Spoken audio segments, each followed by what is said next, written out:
This one is for my beautiful single ladies. If you want to manifest a new relationship, you can try create a love list. So, what is a love list?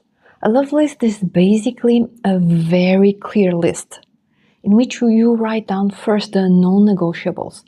So, what is it that is really important that you cannot have the relationship if these requisites are not there? And it's important to think of, for example, maybe you want a man who is family oriented, who is always truthful and of integrity.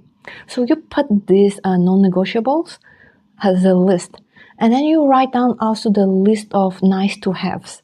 And you can be creative in this section, nice to have. And then what's important here is the following, is that as you look at the list, you reflect on, am I the reciprocal for these traits that I'm looking for? So what it looks like is, imagine that you want a family-oriented, someone who has his own business, someone who is very connected to his higher purpose. Then you have to think, am I the kind of woman, am I the kind of feminine essence that is like complementary to this masculine essence that I want to manifest? So we often hear of many women, oh, I want to have a provider man, I want a man who has his own business, purpose. However, what is it that really takes to be with a kind of man that is like this? For example, am I actually able to surrender to a masculine man's leadership?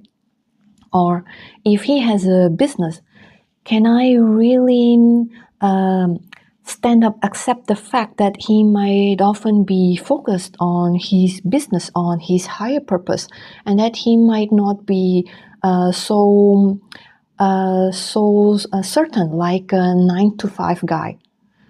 Am I really able to also be supportive, for example, of his business?